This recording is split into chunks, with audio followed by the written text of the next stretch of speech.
Hey everyone, welcome back. Ethan and Brandon here again to talk about another potential free agent for the Chicago Cubs. This time around, we're bringing up a guy that I keep banging the drum for. I know that a lot of people disagree with me on this one, but Willy Adames.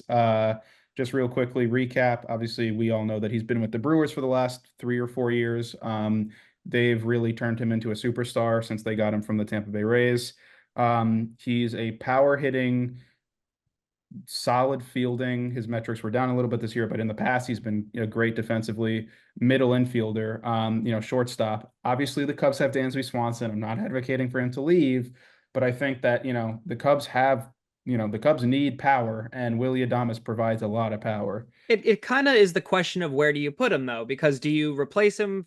You don't want to take Dansby Swanson's place, but do you put him where Dansby Swanson is? Do we put him at the DH spot? Do we maybe put him in the base slot? It's hard to say, but I am in agreement with you that we need more power. I mean, the entire 2024 season, you and I have gone back and forth of should Cody Bellinger go to another team? He's not what he used to be. We're gonna get flack for that, but we need more power on this team. I think, some of these younger guys like Pete Crow Armstrong is starting to kind of get up there. But again, I'm kind of with you on this one that it would be nice to have somebody like Willy Adames on the team. He's a power hitting threat, but at the same time, it's the question of where do we put him? Yeah, it is a question of resources. How do you allocate them? Because the Cubs have payroll space this year. They've got somewhere around 70-ish, 80-ish million dollars under the first threshold of the competitive balance tax, which is a lot of money, but obviously, that can disappear pretty quickly, especially once arbitration starts. And, if the Cubs sign a couple of notable free agents. So there's definitely an argument to be made that, there's just a better way for the Cubs to spend their money this offseason. Maybe they get a Corbin Burns or Max Fried. They're probably not going to get Juan Soto, unfortunately. But, there's other guys out there that they can use to really bolster the rest of the roster. But here's my argument. The Cubs, people remember last offseason, didn't really make any moves to the lineup, like super duper notable moves. They brought Cody Bellinger back, but that was just bringing a guy back. It was just retaining a player who was already there. And the Cubs offense was not very good in 20, I feel like people are sort of like, gaslighting themselves a bit. The Cubs offense was not good in 2024. We traded Christopher Morel for Isaac Paredes, and he was terrible after the trade deadline. I hope he picks it back up. I believe that, he has a great track record as a young player, but you can't just assume that this guy's going to pick it back up and become like this all-star third baseman. The Cubs need to make a move to improve the offense. Where else are they going to do it on this roster? The outfield's completely accounted for now that Bellinger's back. Seiya Suzuki's probably going to be the DH, assuming they keep him and all three of the other outfielders. There's no catchers out there that, you can pair with Miguel Amaya to completely make the offense great. Danny Jansen's been fine in the past, but he was terrible, not terrible, but not great in 2024. Where else are you going to, make an offensive improvement, besides, bringing up more prospects and finding spots for them? I think a guy like Willy Adames, assuming you can't get Juan Soto, is as good as it's going to get. He's a perennial 30 homer threat. He stole a career high 21 bases last year. His OPS is always near 800. Again, he's been a really good fielder in the past, and if you move him to third base, he's probably going to be even better there. I the money I understand is a problem, but taking one of the best players from the biggest division rival right now, the Milwaukee Brewers, I don't know why you wouldn't do that. I think it always, so for our younger viewers out there, it always feels like from the episode of SpongeBob where he forgets his name, and there's that image of SpongeBob's brain where everything is kind of on fire. It kind of feels like that in this 2024 season, and hopefully 2025 looks a little bit different. But I want to kind of compare it to we need that fire extinguisher. Where's the fire extinguisher for this fire? And I think again, a power hitting threat like Willy Adames might be the answer to that. And again, I'm with an agreement to you on that. And I think, but I also love playing devil's advocate with you, Brandon. We've been friends for a long time. And I'm going to play devil's advocate here. I think sometimes that, and you've brought it up here, at the end of the day, the MLB and, the Cubs franchise is a business. And I think that's something that Jed Hoyer is thinking about, where it's like, where does the money come from? What players are we going to get rid of? They're investing so much money probably into Cody Bellinger, who is their big power hitting threat right now. Where does the money come from at the end of the day? And, they're who knows, how the season went for the Cubs overall. Are we getting enough butts in seats? I mean, there's so many questions to ask. At the end of the day, also, I'd like the Cubs to go back to the World Series. And I think, again, I'd like to say, and it's controversial, I think Willy Adames is the key here because our defense was okay. I think it really kind of lifted off in the end of the season. It was a little too late for it, but I think, again, if we replaced somebody like Isaac Paredes and put Willy Adames in the third base slot, I think we'd be pretty golden there, defense wise. Yeah, I mean, again, you'd have one of the best infield defenses in baseball.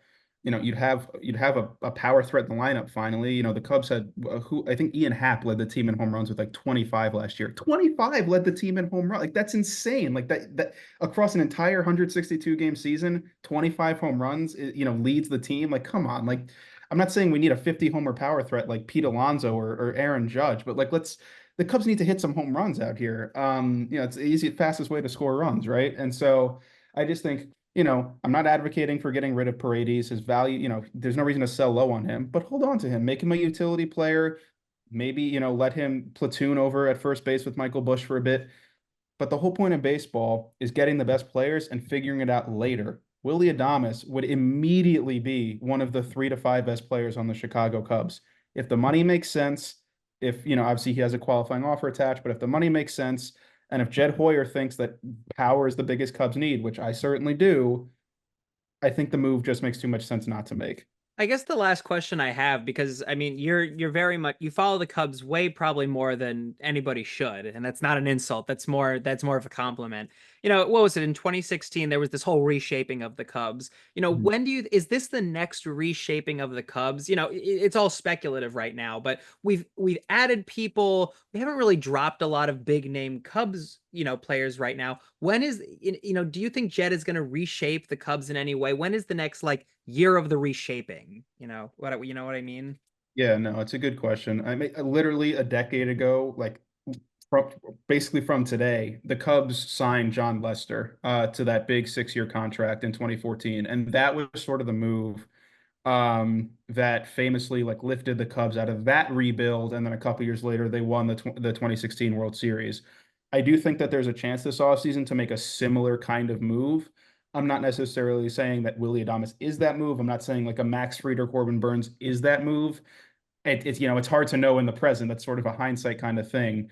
But the team has gone 83 and 79 in back-to-back seasons. Like this isn't a bad team. This is a team that's close to making the playoffs, but they're stagnating. They're stagnating in the middle of the crop. And obviously they have prospects coming up.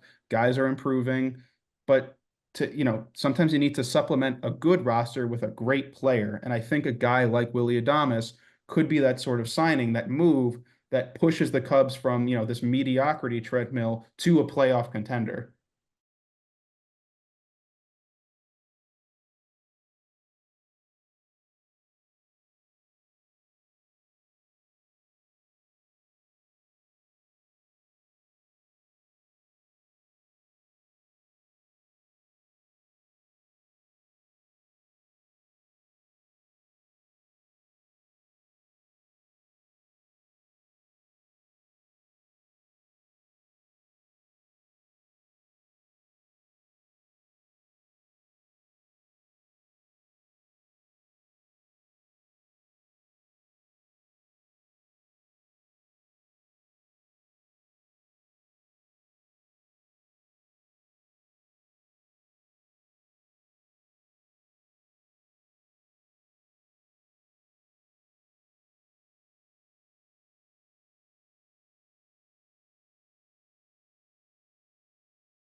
Hello, everybody. Happy Thanksgiving from us to you from Northside Baseball. It's Brandon and Ethan, and we are doing a very special episode here, episode, video, whatever you'd like to call it. We are saying what we are thankful for about the Cubs. And Brandon, I'm going to let you start this one off because you've been a Cubs fan way longer than I have. So, what are you thankful for about the Cubs? Uh, if I'm allowed to cheat, I'll just say the 2016 team. That's kind of the That cop. that's cheating.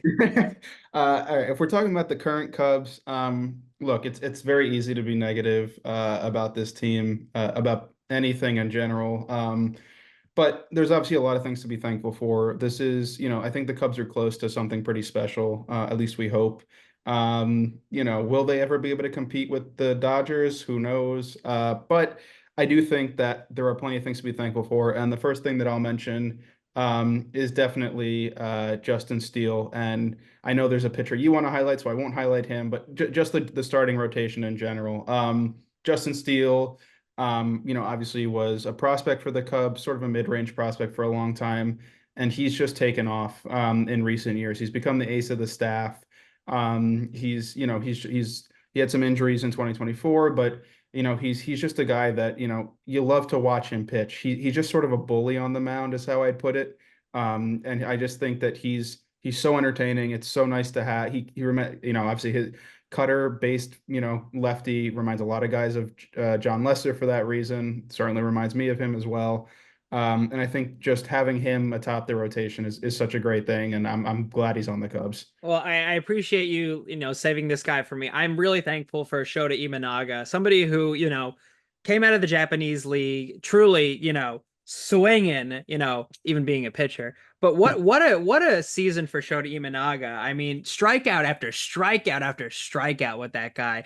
And, I'm really excited to see what's going to happen in the 2025 season. I think he's going to be able to teach our prospects a hell of a lot. And speaking of our prospects, that's also what I'm really, thankful for this past season. I'm thankful for people like Pete Crow Armstrong, for Javier Assad, from Miguel Amaya, just and I'm forgetting a bunch of names, but just off the top, all of those prospects, when it came to the injuries of our pitchers this past season, when it came to the injuries of our players, they really showed up this past season. And I just got to clap it up for them. I'm really thankful for those guys. Yeah, I think the Cubs have a really good farm system. Obviously, we're seeing the fruits of that labor starting to come to fruition. Obviously, there's even more guys, Matt Shaw, Owen Casey, Moises Ballesteros. Like, there's a lot of guys coming up, and it's very exciting. Hopefully, those guys are in the major leagues come 2025, at some point, and it'll be entertaining to watch them. I'll mention another thing I'm thankful for. Well, first, if the Cubs do sign like Juan Soto or something, Jed Hoyer, you're allowed to take this spot. But until that happens, he's on the naughty list. So I know that's Christmas stuff, but he's on the bad list. So I'll say I'm thankful for Craig Counsell. Obviously the Cubs got him, stole him from the Brewers last offseason, to like the biggest managerial contract ever. It was not a perfect season, obviously, for the Cubs, his first year there. But given all the injuries, especially to the bullpen and the pitching staff, I thought Craig Counsell really handled himself well. I think that he definitely is the right guy to be managing this team. I think he's just a brilliant baseball mind. The bullpen really picked it up in the last part of the season, I think once Counsell got comfortable with everyone's roles.